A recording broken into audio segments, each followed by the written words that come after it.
존중받는 일터 조성을 위한 직장 내 괴롭힘 예방 교육. 네, 안녕하십니까? 반갑습니다. 오고 싶은 직장, 행복한 직장을 위한 직장 내 괴롭힘 예방 교육으로 만나 뵙게 되었습니다. 저는 곽선희 강사라고 합니다. 반갑습니다.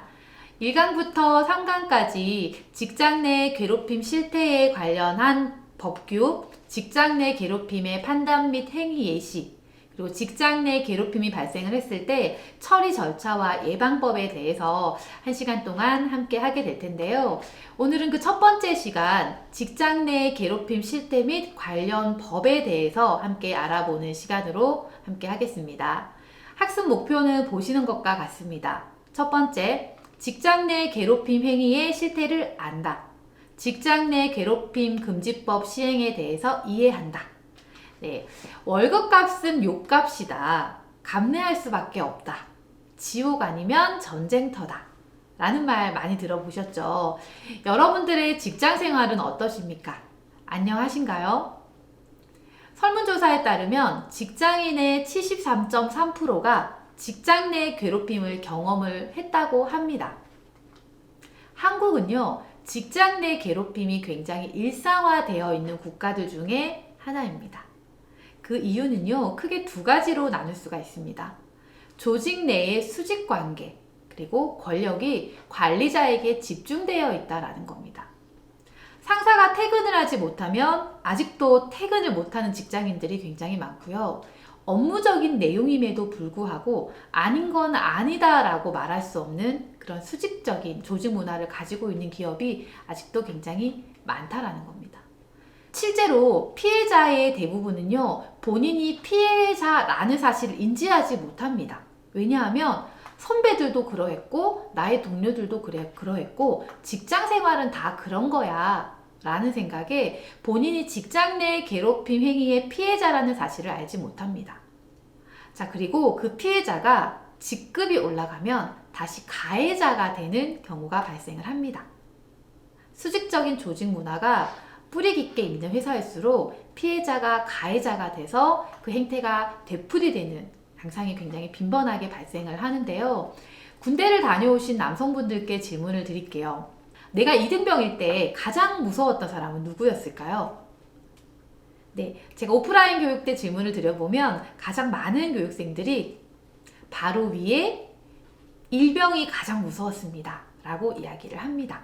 내가 당했던 피해 행위를 내가 가해자가 돼서 그대로 되풀이를 한다라는 부분입니다. 직장에서 원하는 6가지의 키워드는요, 다음과 같습니다.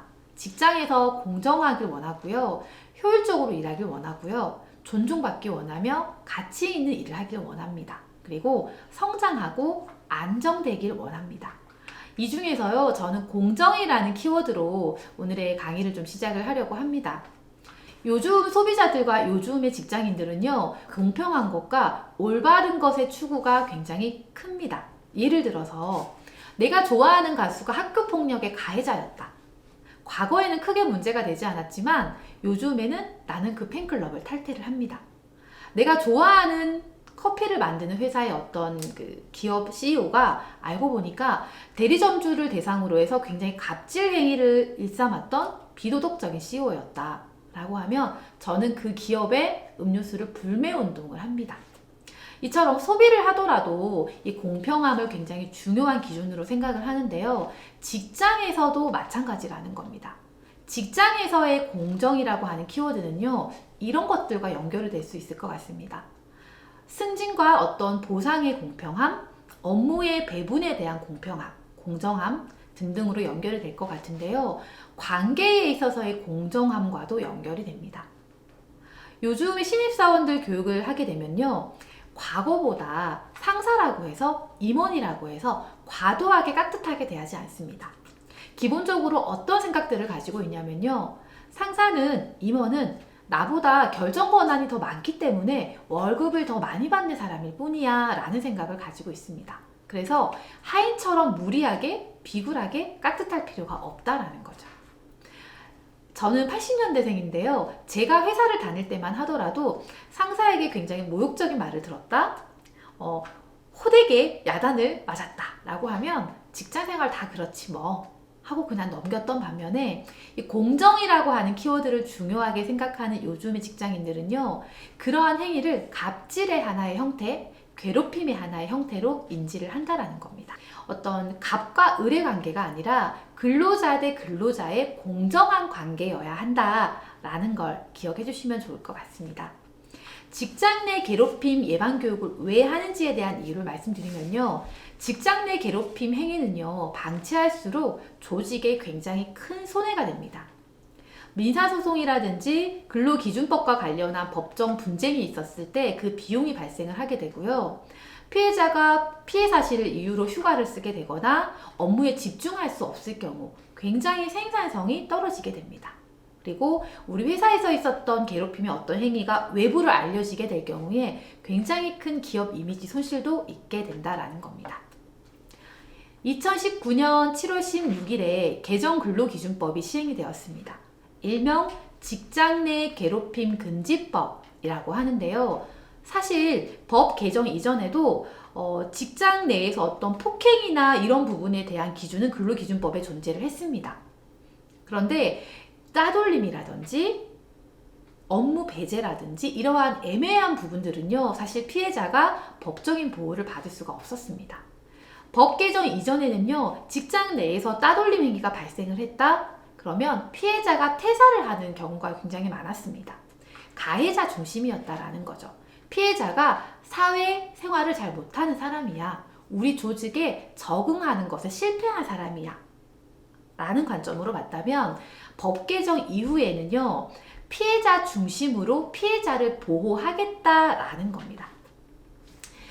근로기준법 제76조 2에 보면요, 직장 내 괴롭힘 정의 및 금지에 대한 내용이 포함되어 있습니다.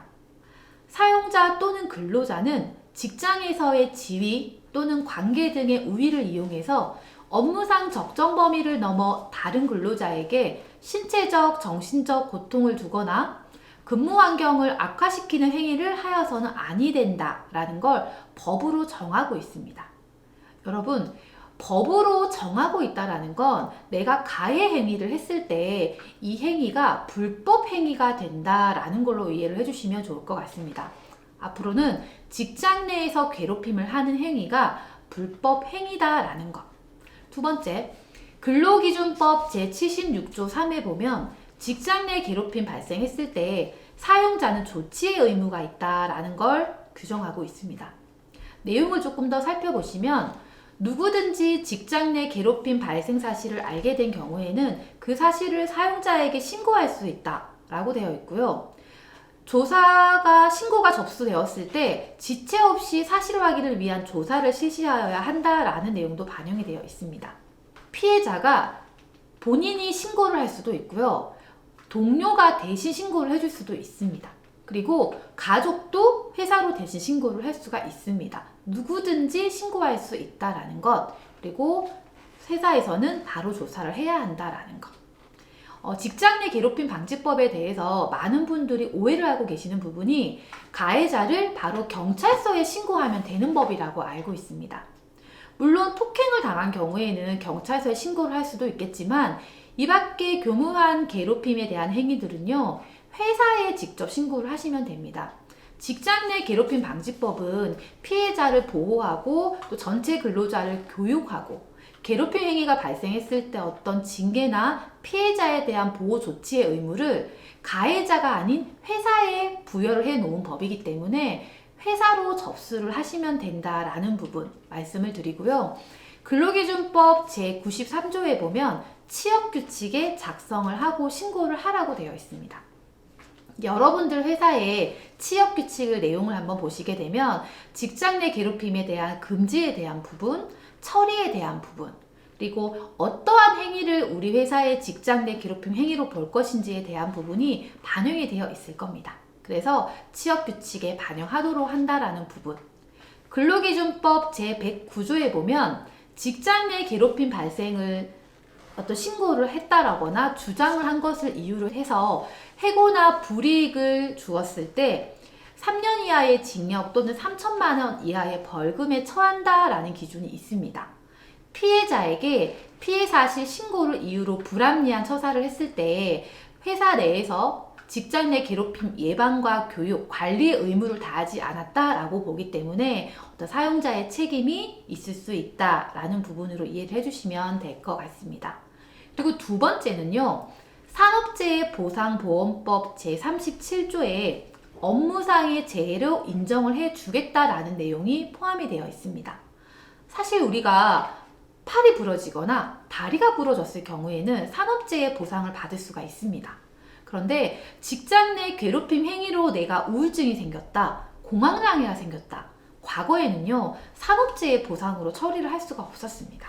그런데 직장 내 괴롭힘이나 고객의 폭언 등으로 인해서 정신적 스트레스가 되어서 질병이 발병을 했다라는 내용의 어떤 의사의 진단서가 있으면 산업재해 보상을 받을 수 있다라는 내용으로 이해를 해주시면 될 것 같습니다. 정리를 하면요. 직장 내 괴롭힘이 굉장히 일상화되어 있기 때문에 피해자가 피해를 당하는지 혹은 가해자가 가해를 하는지 잘 모를 수 있다는 부분. 그리고 두 번째로는요. 직장 내 괴롭힘 방지법은 근로기준법과 산업재해안전보상법에 보장이 되어 있다는 것. 회사는 직장 내 괴롭힘 행위가 일어나지 않도록 교육을 하고 예방을 하고 발생을 했을 때 피해자를 보호해야 될 의무가 있다는 것. 그렇기 때문에 행위가 발생을 했을 때 적극적으로 회사로 신고를 할 수 있다는 것. 두 번째로는 산업재해 보상 처리도 받을 수 있다는 것. 이 두 가지 중요한 내용을 기억해 주시면 될 것 같습니다. 이상으로 직장 내 괴롭힘 예방 교육 제1강 마치도록 하겠습니다.